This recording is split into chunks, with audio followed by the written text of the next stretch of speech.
She's so cute. She said, I didn't finish my speech. What should I do? I said, go ahead and finish it. Don't worry about it. Don't let a little music get in your way. And it was a beautiful speech. That was a beautiful speech. Thank you both. These are great people, and they love Israel. And I have to say, on behalf of everyone here today, I want to thank Miriam and Sheldon for the extraordinary commitment they make to fostering an unbreakable bond between the United States and Israel. It's unbreakable, unbreakable.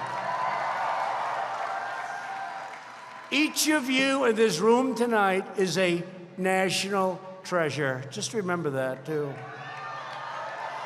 Before continuing, I also want to express our profound support to our entire nation for the victims of the evil and barbaric attack at the Naval Air Station in Pensacola, Florida. Our hearts break for the families who lost their precious loved ones in this atrocity, another atrocity. We send the urgent prayers of all Americans. During times of pain, Americans always stand together and never leave each other's side. We do best under pressure. Today, I'm here to talk about how peace-loving nations can work together to build a future of greater security, prosperity, and hope for our children and generations to come. I'd like to begin by saying how truly thrilled I am to become the President of the United States and to address the fastest-growing Jewish organization in the nation, the Israeli American Council. Thank you. Great job. Great job. Fastest growing in the nation. Wow, that's big stuff. But I know some of the people in this audience, many of you I know, and I'm not surprised to hear that. Thank you for the invitation to address you today, and congratulations to your outstanding Chief Executive Officer, Shoham Nicola. Shoham, thank you. As well as your leadership and all of those incredible people that work so hard. Nady Sadoff. Nady, where are you, Nady? Thank you very much. Great job. And Sean Evahayim. Thank you. I don't know if that was good, but not bad. We wanted to put a little extra spin on it. Thank you, Sean. Great job. We're also grateful to be joined by a group of incredible people that are with you all the way. A friend of mine, a man who's done a fantastic job for this country, Secretary Ben Carson. Ben, where are you, Ben? Ben. Thank you, Ben. Incredible job. And we have two warriors, and they are congressmen, and they're fighting all the time, and they're defending our country, defending your president against oppression. And that's what it is. And our poll numbers keep going up. You'll explain that to me. But they are indeed warriors. Congressman Jim Jordan, Congressman Michael Waltz, please stand up. And we have a lot of politicians here tonight, but I have to ask a man that happens to be a truly brilliant young man. I'm a little bit prejudiced when I say that. But he loves Israel, and he's fighting hard for Israel. He wants to make peace with your neighbors. And a lot of people say that can't be done. A lot of people say it can't be done. It's the hardest of all deals. I love deals, and I used to hear the toughest of all deals is peace with Israel and the Palestinians. They say that's the toughest of all deals, but if Jared Kushner can't do it, it can't be done. Thank you, Jared.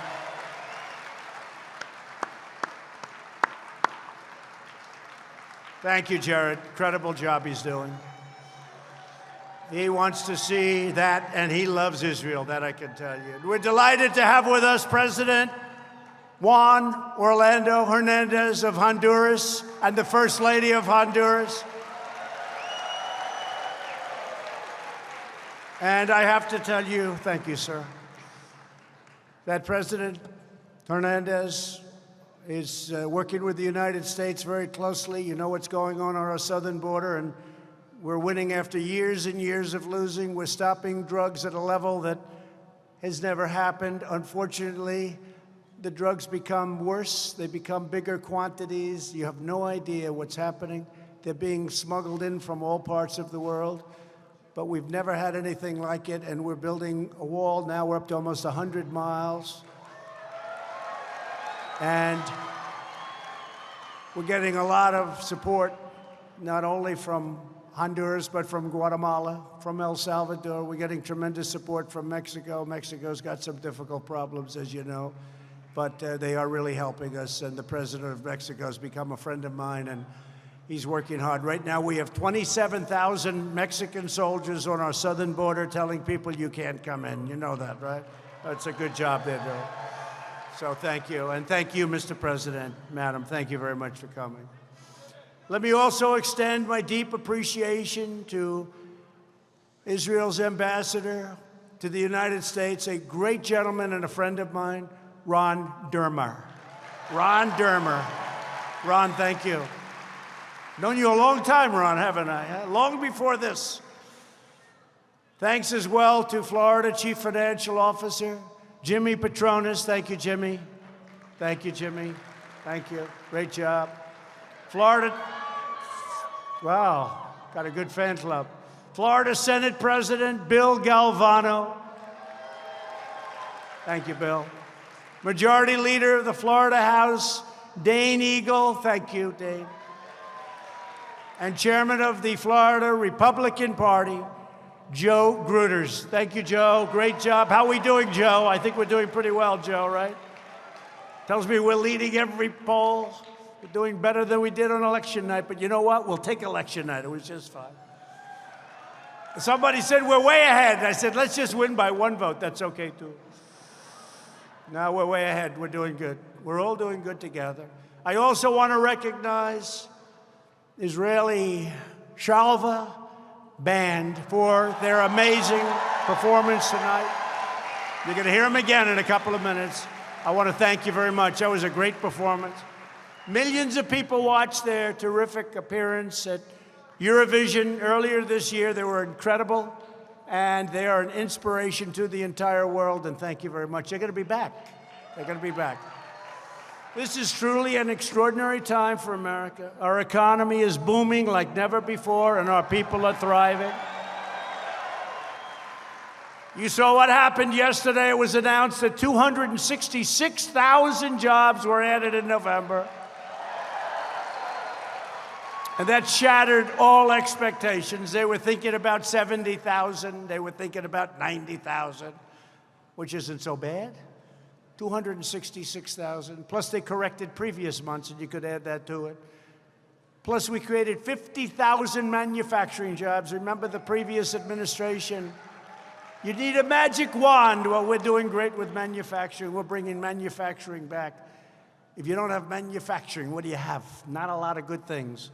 But we're bringing manufacturing back. We've created 7 million new jobs since the election. And if I would have said that before, or if I would have said that during the campaign, the fake news media would have gone crazy. They would have said that's not possible. Nearly 160 million Americans are now working. That's the highest ever recorded in the history of our country. We've never had so many people work.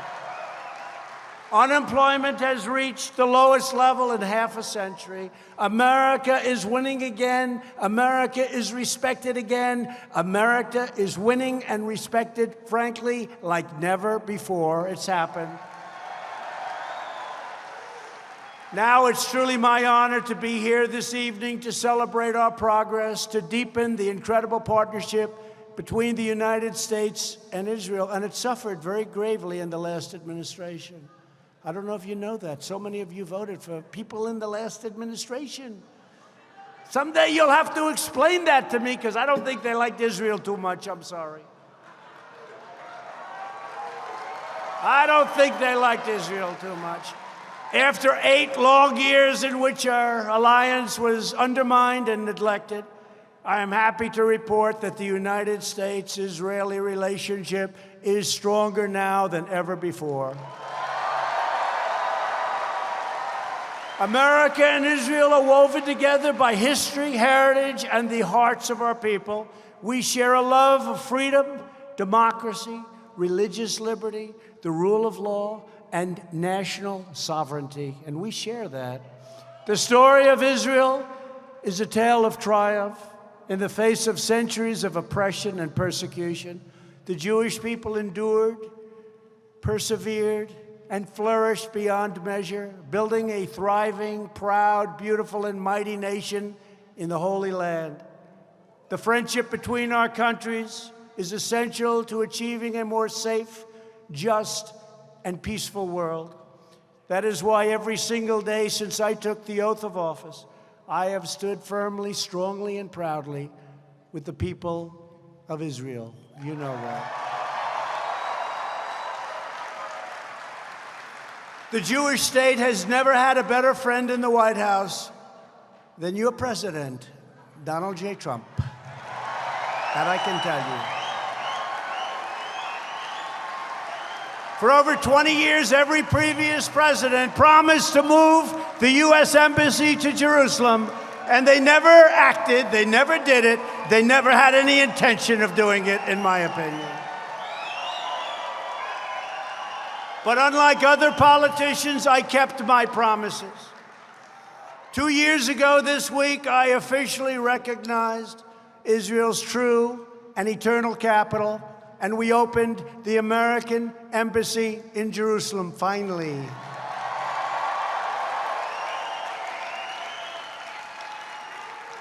And you know, that's an interesting story because David Friedman, do you know David Friedman, our great ambassador? Well, David was one of the most successful lawyers in New York, maybe the most successful lawyer in New York. But he loves Israel. He loves this country, but he loves Israel. And I called him, I know how much he feels about, you know, the heart. He'd go there all the time. I'd say, David, would you like to be the ambassador to Israel? You're giving up a lot. You're giving up one of the great practices in New York City.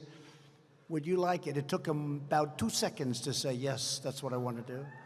And he gave up his law practice, gave up a lot of great clients. He became the ambassador. And a lot of conflict was taking place, a lot of bad feelings, a lot of bad will. We have to get the people of our country, of this country, to love Israel more. I have to tell you that. We have to do it. We have to get them to love Israel more because you have people that are Jewish people that are great people. They don't love Israel enough. You know that. You know that. But David Friedman is not one of them, and he went to Israel and immediately made an impact. And then I said, you know, I want to do what no president has done. Many, many presidents said they were going to move the embassy to Jerusalem, and they never did it. And I understand why they never did it. They never did it because when they thought I was going to do it, and when they heard that I was going to make an announcement in 2 weeks, I started getting calls from everyone. I got calls from presidents. I got calls from prime ministers. I got calls from kings and queens. I got calls from everyone. Don't do it. Don't do it, please. Don't do it. It will be terrible if you do it. It will be horrible if you do it. And I heard this from many people, and then the time came closer and closer, and I did something that was smart, because I learned then and there, for that 2-week period, I was inundated.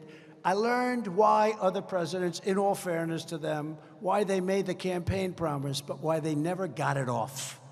Because they were besieged by foreign leaders, the top, the biggest people in the world.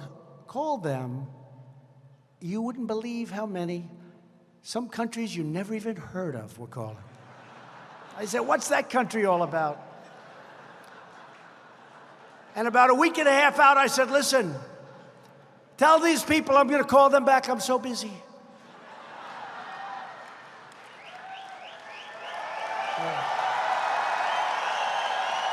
True. I said, tell them I'm going to call them back.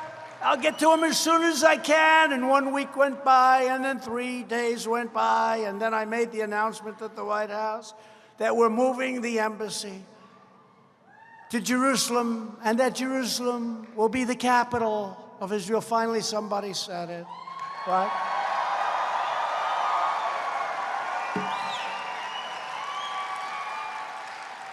And it was a big deal, and it was great. And a day went by, and a second day went by, and there was no violence. I heard there was going to be massive violence. They showed violence because about 20 people were violent in the front row, but there was nobody behind them. So CNN had the cameras very low, pointing to the sky.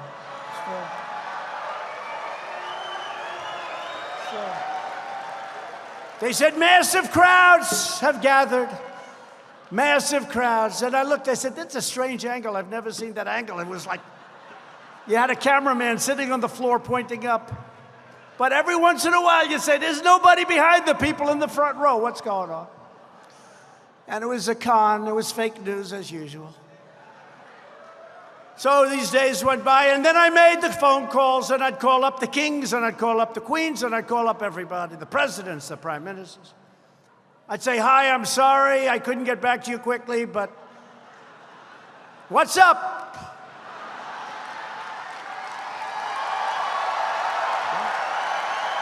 What's up?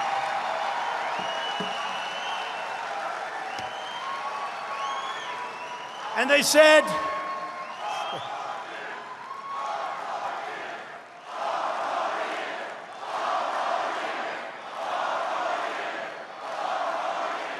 thank you.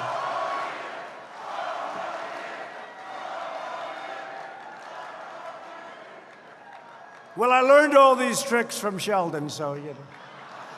So I call, hi, King, what's up? What's happening? He said, I wanted to tell you I didn't like you doing that with Israel. Oh, man, I wish I called you back a little sooner. I'm sorry. Call the president. What's up, President? I wanted to tell you not to do that, sir, but you've done it. What can I said, yeah, I wish, you know. I wish I could have gotten you sooner, but I was so busy. I took about 40 of those calls, right? Everyone was the same. I wanted to tell you. I said, but, you know, in the meantime, it opened, and it was, you know, really pretty amazing. It was done. We did the deal. Then we had a problem. We had to build it. And I'm a builder. I'm really a good builder. I really probably do that the best. Some people said, are you a better builder or a better politician? And I thought I was going to say builder, because I really was good, you know? I built good. And then I said to myself, well, let's see, I was a good builder. I was very successful. I did a great job, not a build. But then I got into politics. And I only ran once, and I became president. So I guess I'm a better politician. Right? I don't know. Maybe I'm a better politician. I don't know. Maybe I'm a better politician. I don't know. But I'm a good builder. So we now have the designation, and one of the generals, good general, came in front of me, sir, would you please sign this order? And you know, in the United States, plenty of money, this is the most beautiful orders you've ever seen. You know, I'm used to signing just like a piece of paper, but now you have these gorgeous books that are solid leather, and everything's leather, leather, leather, beautiful. Everything's beautiful. These are like notes that don't even mean anything to me. I don't use them. Like, look at that. Isn't that beautiful? I'm used to getting a piece of paper, but this is the way they do. So they bring in this gorgeous folder, twice the size of that. I said, what is this? Sir, this is for the embassy in Israel. I said, well, we just announced it, so what is it for? We're looking for land, but this is a commitment to spend $2 billion. I said, $2 billion? It's like a one-story building, right? Sir, we're looking for land, and we have some locations that we think are very good, but it's very expensive in Jerusalem, sir. But we have the right to go up to $2 billion, sir. And I had the first name. I had Donald signed. Then I heard it was $2 billion for the embassy, and I stopped signing it. And I called David Friedman. I said, David, I need some help. I just approved an embassy. They want to spend $2 billion to build the embassy, and I know what that means. You're never going to get it built. It'll take years and years. I said, you know what's going on? Yeah, they're looking at terrible locations. There are no good locations. You know why? Because we had the best already. We were there first, right? We were there early with you. He said, you know, but could you give me 2 days, sir? I'd like to take a look and see. She calls me back 2 days later. So we're going to spend $2 billion. And one of them is going to buy a lousy location. A lot of you are in the real estate business because I know you very well. You're brutal killers. Not nice people at all, but you have to vote for them. You have no choice. You're not going to vote for Pocahontas, I can tell you that. You're not going to vote for the wealth tax. Yeah, let's take 100% of your wealth away. No, no. Even if you don't like me, some of you don't. Some of you I don't like at all, actually. And you're going to be my biggest supporters because you'll be out of business in about 15 minutes if they get it. So I don't have to spend a lot of time on that. But David calls me back and he goes, sir, he always used to call me Donald. Now he can't help but call me President. I said, David, call me Donald. Yes, yes, Mr. President. I can't do it, sir. That's respect for the office, right? Maybe it's respect for me, but I've known him a long time. He goes, Mr. President, I don't feel, I have many friends like that. Richard Lefrak, Steve Roth, Steve Wynn. He calls me Mr. President. He always called me Donald. And they always return my call immediately upon the call being made. They used to take a day, a half a day. Now I call back. Give me Steve Wynn, please. He's on the phone. They're great people. But David calls you, Mr. President, I have good news. What's the good news? Tell me, I need some good news. I got people trying to impeach me.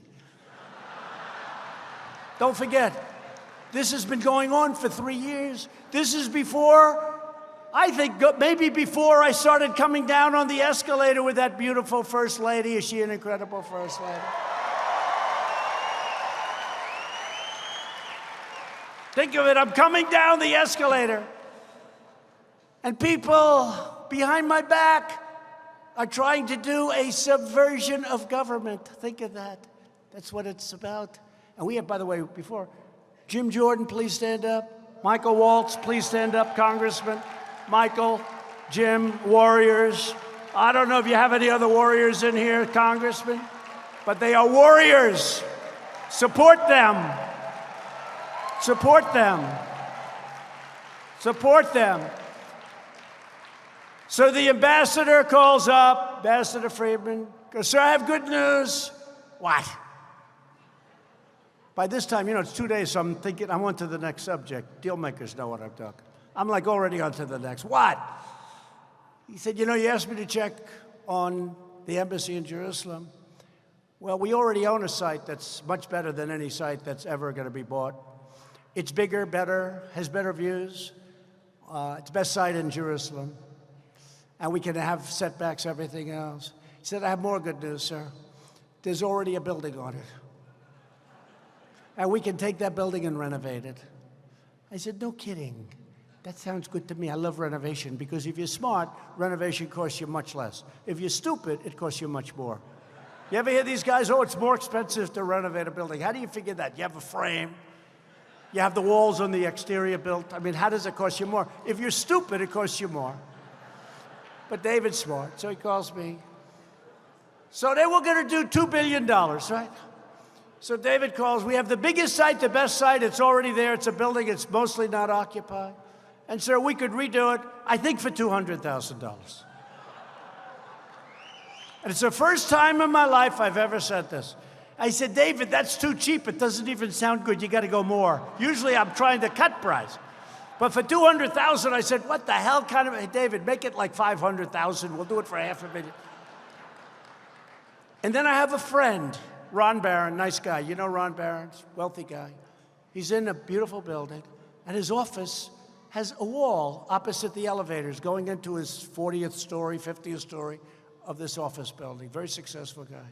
He's got Jerusalem stone. Did anybody ever hear Jerusalem stone? And he drives me crazy. Every time I go to his office, he says, look at the Jerusalem stone. He's been saying it.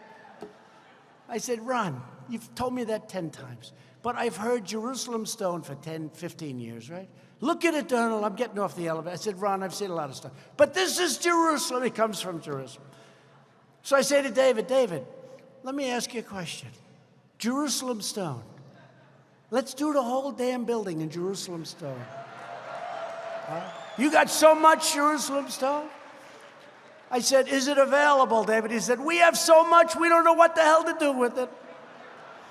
So he has a wall opposite the elevators, rich guy, and I got a whole damn building made out of Jerusalem stone.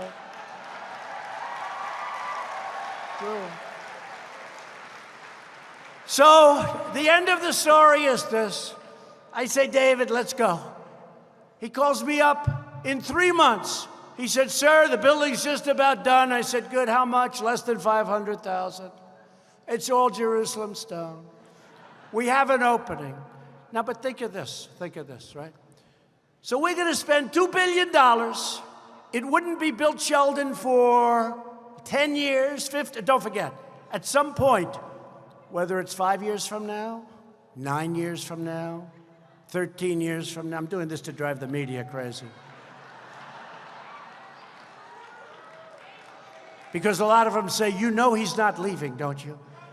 One of these characters, these people are so stupid, one of them said, you know he's going to win, don't you? And you know, at the end of his second term, you know he's not leaving. He's not leaving. You know that. And I thought, he's a comedian. I thought he was kidding. He's for real. So now we have to start thinking about that, because it's not a bad idea. No, but these people are going crazy always. When they all scream 4 more years, I always say, make it 12 years and you'll drive them crazy. 12 more years. But if I don't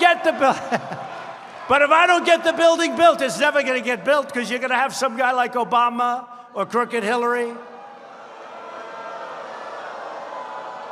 By the way, could you imagine Crooked Hillary Clinton I'm telling you a story, what happened, right?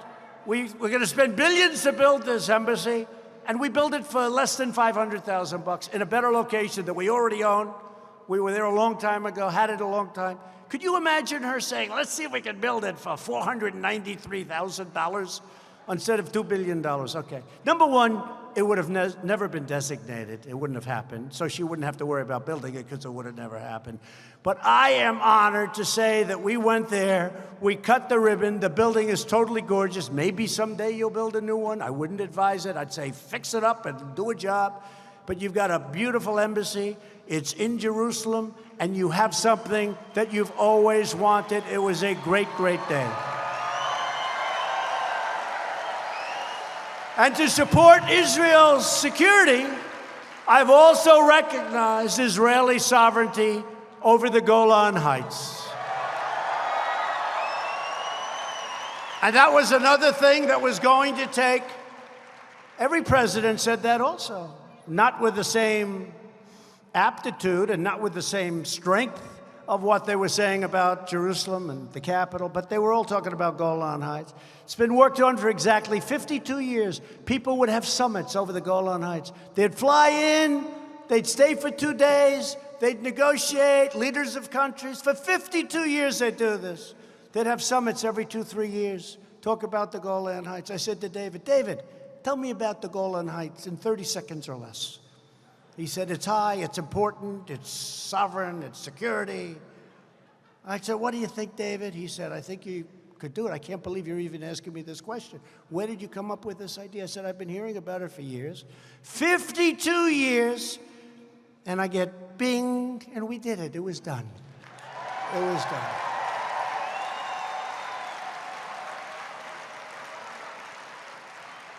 And as Israel has endured the new wave of rocket attacks in recent weeks, my administration has made clear that America supports Israel's absolute right to self-defense. We've also called for the release of Israeli hostages and the return of the remains of Israeli soldiers captured by Hamas terrorists in Gaza. And this evening, as you probably heard, we're honored to be joined by Racheli Frankel and Bat Galim Sher, 2 mothers of Israeli boys who were kidnapped and murdered by Hamas terrorists in 2014. Racheli and Bat Galim have responded to that terrible evil with courage and inspiration. They've established an award to recognize leaders who advance unity among Israelis of all backgrounds and religions, striving to build a more secure and hopeful future for us all. So, Rakali and Badgalam, we cannot fathom your grief, but we will honor the sacred memory of your sons forever. Thank you very much. Thank you very much. Thank you. Thank you very much.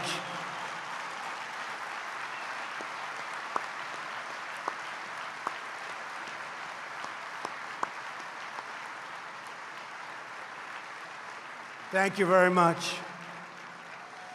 To combat these wicked extremist organizations, I signed legislation to withhold U.S. taxpayer dollars from the Palestinian Authority until they stop rewarding terrorists with blood money. Another thing that no other administration would do, I would say to them, I went back and spoke to negotiators, because for years and years they've been trying to make this deal. I said, did you ever hold back the money? They said, no. Why? We didn't think it was right to do. I said, I do. I do. So we don't pay anything anymore. And we look forward to the day when we can help out. But right now, if they're going to say bad things about us, if they're going to do evil acts, we're not paying it. And that's the way it is. That's the way it is. It's a lot of money. Almost $600 million a year. So we withhold it, and hopefully we'll work a deal and everybody will be happy. But I don't know how the hell you negotiate a deal when you're paying them money. How did that happen, Sheldon? Who was negotiating that deal, Sheldon? It wasn't you, I can tell you. That was one of my first things. I said, how do you do that? You have this deal, you're paying hundreds of millions of dollars, and they're saying bad things. No, that's not the way. They're not the only country I've done that to. We've done that to numerous countries. Across the Middle East, my administration has made historic progress to crush the depraved and sinister forces of radical Islamic terrorism. When I took office 3 years ago, ISIS controlled more than 20,000 square miles in Iraq and Syria. That's the equivalent of the state of Ohio in size. Today, the ISIS caliphate has been 100% obliterated, 100%. And just a few weeks ago, U.S. Special Forces, incredible soldiers, brought the world's #1 most wanted terrorist to justice. The monstrous animal known as al-Baghdadi, the founder and leader of ISIS, is dead.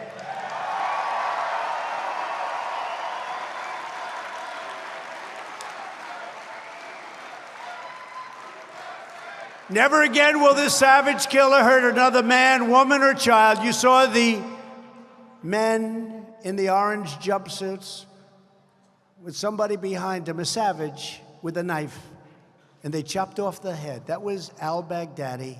That was al-Baghdadi's people, and a lot of people died that way, and they died a lot of other ways too. And he died a rough way. And these soldiers, 68 of them, they jumped off those helicopters, and I watched it. It was incredible. I literally was able to watch it because of what we can do technologically. I watched it, and it was an incredible sight. They jumped off long before those helicopters were anywhere near to the ground.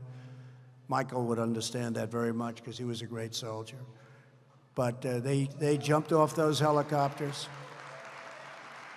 and they charged that house, and the enemy didn't have any idea what the hell hit them. It was incredible, actually, to see. Incredible. Our message to the bloodthirsty terrorist is clear. You don't stand a chance against the awesome power of the United States military. I have rebuilt the United States military. When I took it over, it was depleted. It was old. We had fighter jets that were 50 years old. It was old, it was tired. Now we've spent $2.5 trillion on rebuilding our military, and we have a military that's the most advanced, the most powerful by far of any in the world. $2.5 trillion. We rebuilt our military. My administration is also confronting the world's #1 state of terror. You know who that is? Your state sponsor of terror, the brutal dictatorship in Iran. And I said to Sheldon, what do you think was bigger, Israel And if you look, what was the bigger thing? Israel and the embassy going in, and it became Jerusalem, the capital of Israel, or the Golan Heights? He said, neither. I said, what do you mean, neither, Sheldon? He said, the biggest thing you did for Israel was breaking up and terminating the horrible, one-sided, catastrophic deal that was made by President Obama. Right?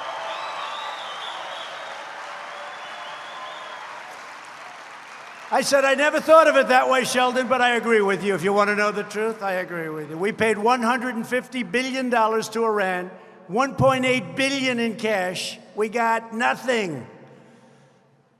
But that's a different country today. That doesn't mean they're going to come out and hit, and they might not. But they have riots all over their country. They don't have money. We put sanctions on them, the strongest sanctions ever imposed on a country. And let's see what happens. Their GDP went down 25% this year. 25. Nobody's ever even heard of that. So we'll see. And you know what? Can never give them a nuclear weapon. We can never do that. We can never do that. But maybe we'll be able to make a deal. The regime funds violence and chaos and mayhem throughout the region, but the greatest victims are its own people. In recent weeks, we've seen the Iranian people rising up to reclaim the noble destiny of their nation. In response, the dictatorship has killed hundreds and hundreds and probably thousands of those people. Probably thousands. You know, they turned off the internet. There's no internet. There's no form of communication. I believe thousands of people have been killed. Thousands and thousands of people have been arrested. America will always stand with the Iranian people in their righteous struggle for freedom. The Iranian regime routinely traffics in the most toxic and heinous anti-Semitism. You know that better than anybody.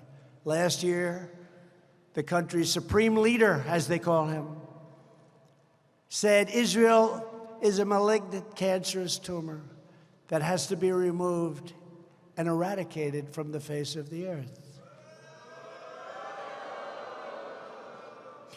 We must never allow a regime that chants death to America or death to Israel to obtain a nuclear weapon. That's all we can say. And it's for this reason that I withdrew the United States from that disastrous Iran nuclear deal and implemented those sanctions, which are so biting and so tough. We're also working to free hostages unjustly detained around the world, including in Iran. This morning, you probably read and probably saw, I announced that Zi Wang, an American citizen and Princeton University grad student, imprisoned in Iran for 3 years during the Obama administration, taken during the Obama administration, was not a spy, by the way, is coming home. Throughout history, anti-Semitism has produced untold pain, suffering, evil, and destruction. We must not ignore the vile poison or those who spread its venomous creed. My administration is committed to aggressively challenging and confronting anti-Semitic bigotry in every resource and using every single weapon at our disposal. Roughly 80 times this past decade, the United Nations Human Rights Council has denounced Israel while ignoring many of the worst human rights abuses anywhere in the world. To call out this egregious hypocrisy, I withdrew the United States from the UN Human Rights Council. Recently, the European Union Court of Justice has also tried to discriminate against products made in Israeli settlements, advancing the agenda of anti-Israeli boycott, divestment, and sanctions movement, or commonly known as BDS. You know all about it. You know all about it, right? My administration has now corrected a long-standing injustice by officially declaring that international law does not prohibit civilian settlements in the West Bank. And as president, I want to be very clear, my administration vigorously condemns the BDS campaign against Israel. But sadly, BDS has also made disturbing headway on American college campuses. You know that, don't you? Here with us today is Adela Cojab, a recent graduate of New York University, who courageously stood for Israel in the face of hostility and bigotry. Incredible hostility and incredible bigotry. Adela, would you please come up and quickly, or not quickly, any way you want, share your story. Please come up. Thank you.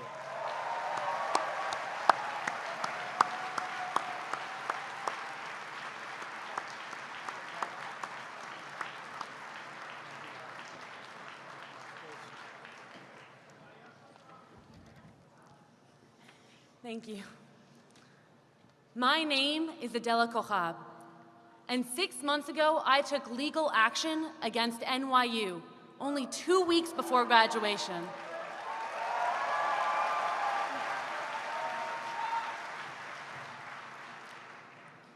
My university failed to protect its Jewish community from ongoing harassment, from attacks on social media to resolutions on student government, to boycotts, flag burnings, and physical assault. The physical assaults ended in 2 arrests, and the university didn't stand idly. Instead, they gave an anti-Israel hate group the President's Service Award, the highest honor you can receive as a group on campus.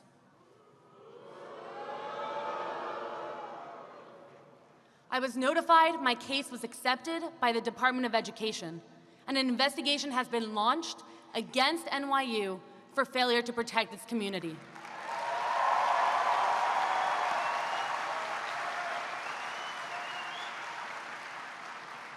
To all of the students in the audience today, don't be afraid to stand up, because you deserve better.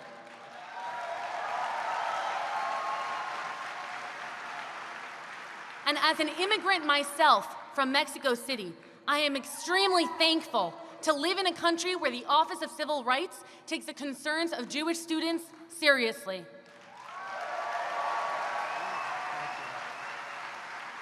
Thank you, Mr. President, and thank you all for supporting the work that we do on campus.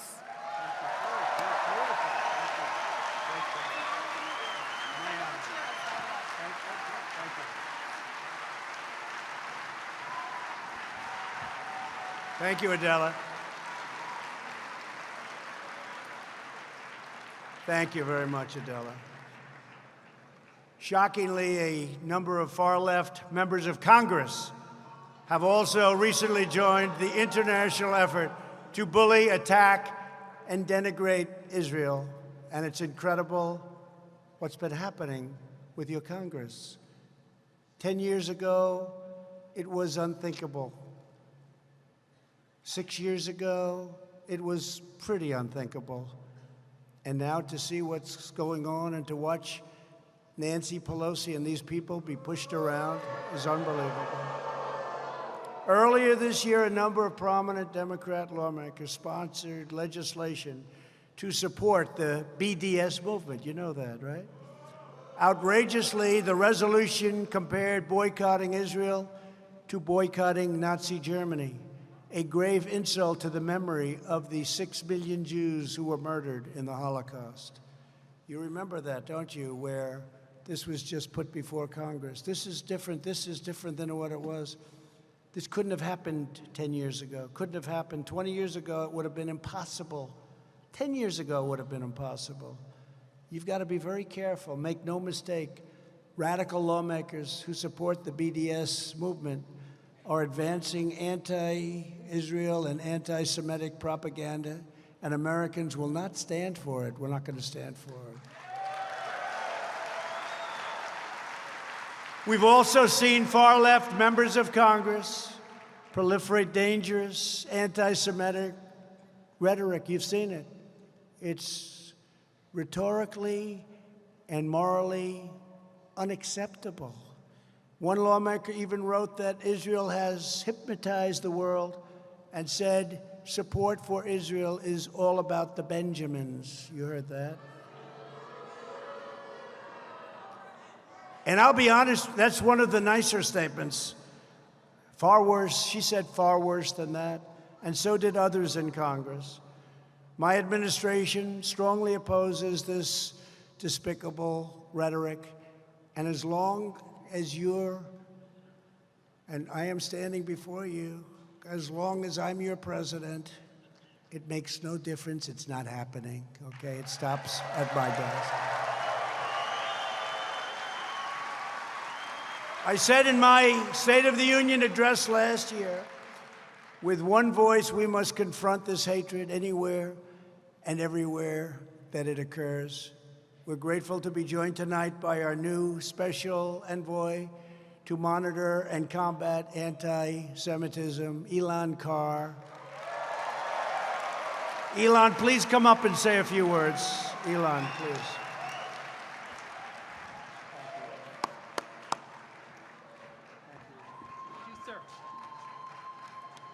Thank you, Mr. President.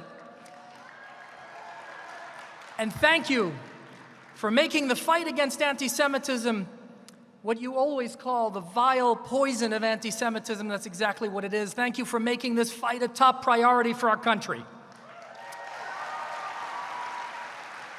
My friends, these past few weeks point to the breadth of the work that we're doing.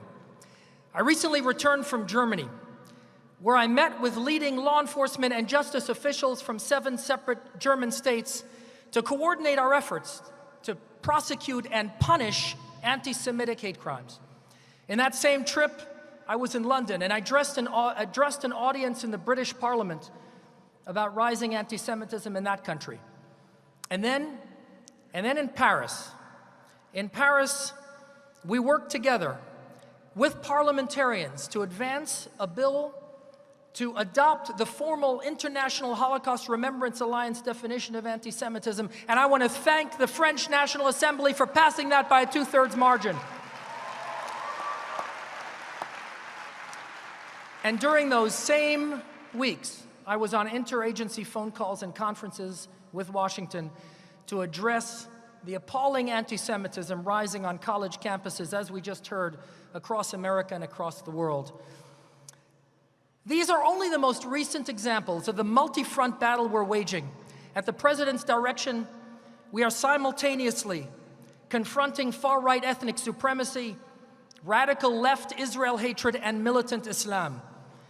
And with the Trump administration's continued leadership, I'm hopeful that we will roll back this rise in anti-Semitism, both here at home and abroad. Thank you all for your partnership in this vital work. Thank you, Mr. President, for everything you are doing to fight anti-Semitism, to protect the Jewish people throughout the world, and to support the State of Israel. We are in your debt. Thank you so much.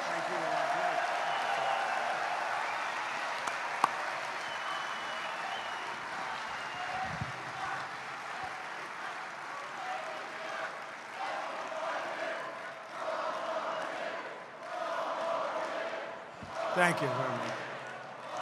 Thank you very much. Thank you, Elan. From America's earliest days, Jewish citizens have made some of the greatest and most extraordinary contributions to American life and culture. Jewish Americans have fought, bled, and died in every major American war dating back to our struggle for independence. On this very morning, 78 years ago, more than 2,000 Americans were killed in the surprise attack on Pearl Harbor. 3 days after that attack, a Jewish American airman from Brooklyn, Master Sergeant Meyer Levin, was among the first Americans to bomb a Japanese warship. Sergeant Levin went on to fly in more than 60 harrowing missions in World War II, a great hero. In 1943, he volunteered for another dangerous mission. On his way back, he and his crew were caught in a violent storm and their plane began to stall. Sergeant Levin's final act was one of selfless sacrifice. He unfastened the life raft and gave it to his fellow airmen. As they jumped out of the crashing plane, he shouted, "I hope you make it, I hope you make it." 3 American airmen survived that day because of Sergeant Levin's extraordinary valor. One of those brave airmen was his friend, Jack Mastersoff, also a Jewish American from Brooklyn. Jack went on to complete another 43 missions in World War II. After the war, he came home, got married, and soon he had 2 sons. One of them is Alan Mastersoff, a veteran of the Army Reserves who spent 17 years as a police officer. Alan would not have been born without Sergeant Levin's bravery, and Alan joins us here tonight. And Alan, I will tell you, your presence this evening testifies to the love and the strength of a great American hero. And thank you very much for being here. Thank you very much.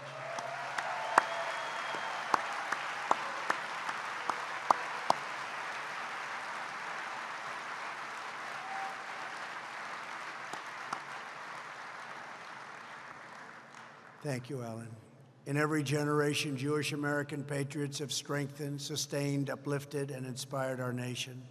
In a moment, the Shalva Band will conclude this event with a song that we know very well.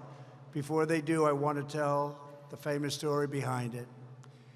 In 1918, a young Jewish American soldier stationed at Camp Upton in New York wrote a prayer in the form of a song. His name was Irving Berlin, maybe the greatest of them all.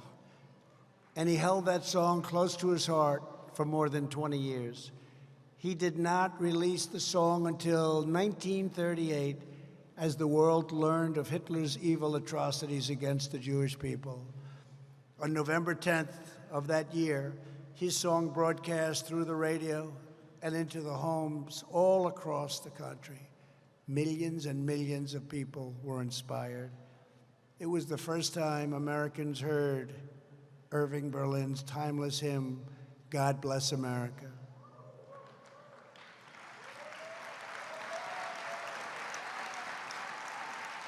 These words became the prayer of our nation, the prayer that traveled to the islands of the Pacific, to the beaches of Normandy, and all the way to Nazi territory, where American soldiers opened the gates of concentration camps and liberated Jewish survivors. It's the prayer that Americans sang as we faced down communism and as we came together as one nation after 9/11. It's the prayer that still unites us today, and the hope that burns bright in our hearts, because we are proud American patriots. We love this magnificent nation with every ounce of our strength, spirit, and soul. So tonight together, we ask that God bless our military. We ask that God bless our veterans. We ask that God bless our cherished ally, the State of Israel. And with our flag waving high, our people standing tall, and our faith forever strong, we say our prayer once more: God bless America, our home, sweet home. Thank you. Now I'd like to ask the Shalva Band back to the stage for a very, very special performance. Thank you very much. Thank you, everybody.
They are fantastic. Thank you. Shalva Band.